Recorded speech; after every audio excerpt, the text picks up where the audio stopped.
Hi, this is Ryan Brown from mockquestions.com.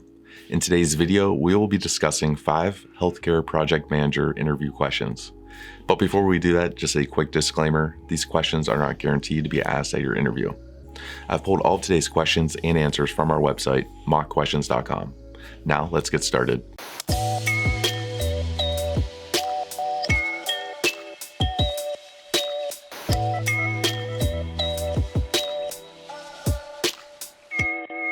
Question number 1. We seek to hire a healthcare project manager with formal education in health administration, health management, nursing, public health administration, or business administration. Do you have a related advanced degree?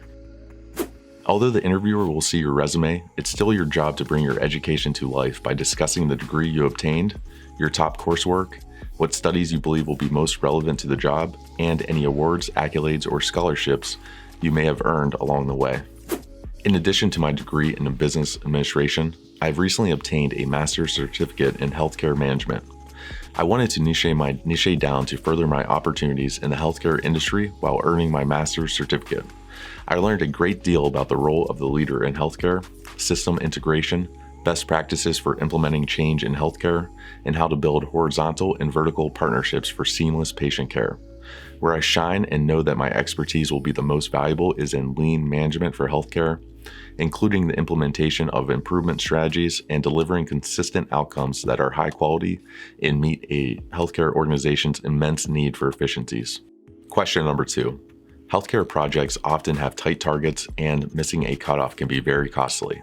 How do you react when your team misses a deadline? In the healthcare industry, missing a deadline can be devastating to a project's budget. Not only are missed targets a pain point for stakeholders, but they can also reflect poorly on you as a leader and project manager. The hiring authority wants to know how you react to disappointment and project plans not going your way. Give an example of a time when your team missed a deadline and walk the interviewer through the action that you took. If you have encountered this situation before, try to deploy the STAR method by including an overview of the situation, task, action, and result. We reach deadlines as a team, and we miss deadlines as a team. I truly believe in that philosophy. Although this does not often happen when we miss a deadline, I look at how we could have moved better as a group to meet the original delivery. I do not react negatively to my team members, but I do use those situations as learning and coaching opportunities.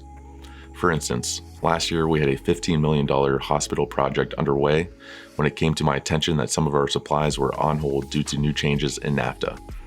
It became apparent that I needed to find a new supplier for our finishings. To pivot, I quickly sourced similar products from within the country and had them express shipped. I was able to negotiate good deals, so it only impacted our overall budget by 2%. I made up for the additional material costs by finding savings in labor. All in all, the project was completed on time and budget. My team stuck with me through the entire process, and I showed my gratitude for their hard work and dedication. Question number 3. How many team members do you have experience managing? Include their job titles and the extent of your leadership involvement. The interviewer would like to know more about the level of responsibility you are accustomed to having. Start with the largest group you have managed, even if it is not from your most recent position. If you are unsure of the responsibility level in this new role, ask the interviewer how many people you would be handling.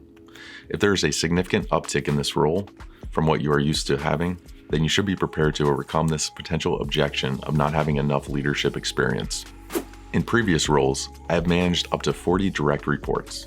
In my current role, I have a team of 29, which includes junior project managers, healthcare admins, patient care coordinators, and more. The job description mentions that this project management role includes up to 40 direct reports.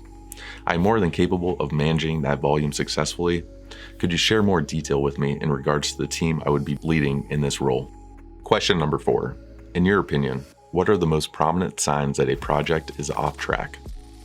As a healthcare project manager, you certainly do not want to encounter the dreaded surprise that your project is suddenly weeks behind or thousands of dollars off budget. Show the hiring authority that you keep a keen eye on your projects and that you are well aware of the telltale signs that your project is veering off its original plan. Through my years of experience, the biggest telltale sign a project is off track is when very simple deadlines or timelines are missed, or tasks are completed with poor quality. When a team begins to cut corners, it's a sign for me that they are having struggles on a more critical part of the project. It could mean that the methodology steps are being skipped over in an effort to recover time elsewhere. Morale issues are another significant giveaway. As a project manager, I put a lot of effort into gaining buy-in from my teams. If I begin to hear complaints regarding overtime, project scope, or the overall vision, I see these as symptoms of a larger issue. If I fail to assess these situations quickly, they can send a project off track in no time. Question number 5. How comfortable are you performing duties related to negotiation and conflict resolution? Give an example of a time when you resolved an issue in the workplace. Much of your role as a healthcare project manager will be to negotiate rates, timelines, project vision, and contracts. When deadlines and budgets are tight, with many opinions involved in a lot of moving parts, conflict can arise. Show the interviewer that you are not one to back down from a critical negotiation or potentially damaging conflict. Use an example from your recent work history. If you are new to your career, you can discuss a time from your post-secondary experience. I have been involved in numerous negotiations and conflicts, and am very comfortable in my skills within this area. I'm sure to listen more than I talk, and I frame the conversation positively. One example of my resolution skills in action was when I came across a significant difference in project vision between the client and the engineering and architecture firm. Everyone was working towards the same goal of making the client happy. However, some of the client's desires could not occur in a way that worked within their budget. I carefully communicated the disconnect between vision and budget, leading the client to increase their budget by $200,000.